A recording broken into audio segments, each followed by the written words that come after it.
আমি যখন চিরাঙ্গের এসপি ছিলাম তখন সালাউদ্দিন কাদের অ্যারেস্ট হয়েছিল।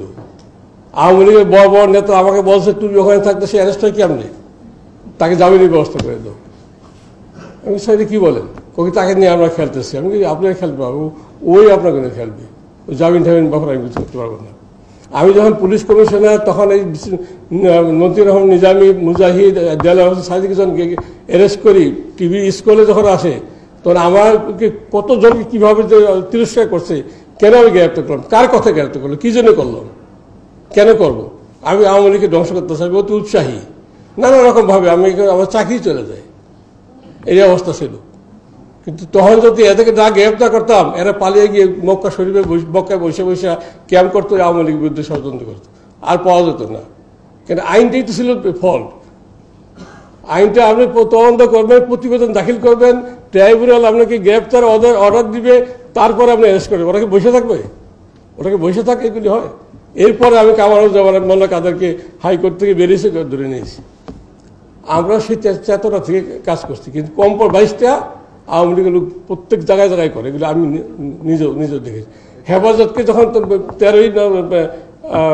2013 সালে 5ই মেতে 5ই মে যখন হেফাজত বসে বলো সপ্তাহে, হেফাজতকে আমি ঢুকতে দিব না, আমরা ওদের ঢোকার কথা ছিল না, 6টা পয়েন্টে তারা অবস্থান নিবি, সেভাবে পারমিশন নিছে। কিন্তু সরকারের উচ্চ পর্যায়ে থেকে বসে ঢুকতে দাও। আমি বললাম যে স্যার ঢুকতে দাও, ঠিক হবে না, ওরা করে চলে যাবে। আসলো, ঢুকলো, তারা বসে পড়লো। এখন আমি পুলিশ কন্ট্রোল রুমে আইজি সাহেবকে নিয়ে গেলাম, তখন মেডিসিন আইজি সবাই বলে স্যার ওখানে যাওয়া যাবে না।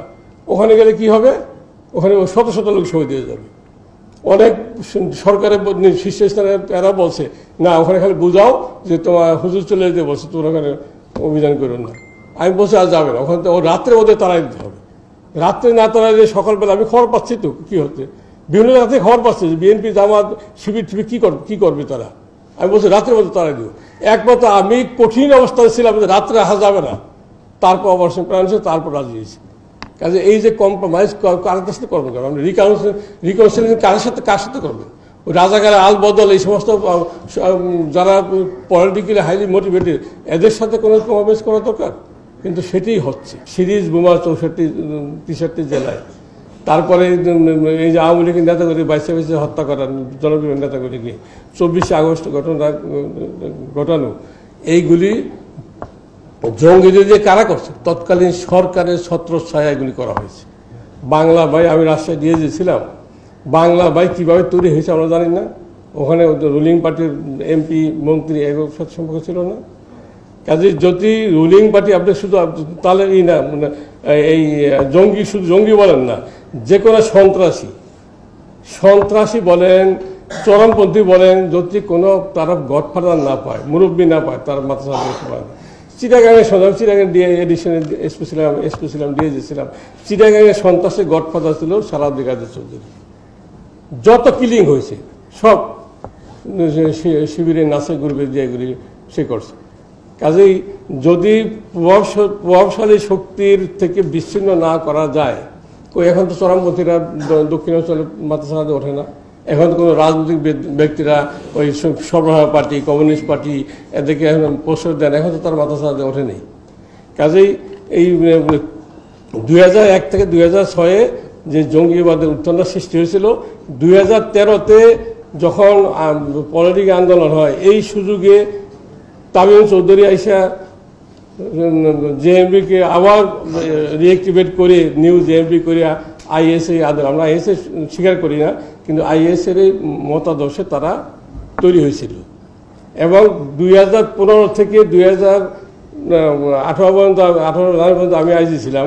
আপনার 1 জুলাই 2016-তে হোলি আটেজনের পরে এই জঙ্গিদের বিরুদ্ধে আমরা ঘুরে দাঁড়িয়েছিলাম। সরকারের কঠিন নির্দেশ ছিল, মাননীয় প্রধানমন্ত্রী কঠিন নির্দেশ ছিল, কনস্ট্যান্ট পারসুয়েশন ছিল, যার কারণে জঙ্গি নির্মূল করতে পেরেছি। একটির পর একটি জঙ্গি আস্তানা খুঁজে বের করছি আমি, এবং অভিযান করছি। প্রায় 60টা অভিযান করছি। এমন কোনো জেলা নাই যে ওদের বিরুদ্ধে অভিযান না করছি। এতগুলি সুইসাইডাল স্কোয়াড হয়েছিল, সেগুলি নির্মূল করছি। সরকারের সদিচ্ছা ছিল, সরকার এদের পৃষ্ঠপোষকতা করে নাই, সাপোর্ট দেয়নি, যার কারণে এটা সম্ভব হয়েছে। কাজেই যে ওই যেই গ্রুপটা সাম্প্রদায়িক গ্রুপ এদের পিছনে বৃহৎ রাজনৈতিক দল প্রভাবশালী ব্যক্তি না থাকলে তারা কিন্তু পারবে না, আগাইতে পারবে না।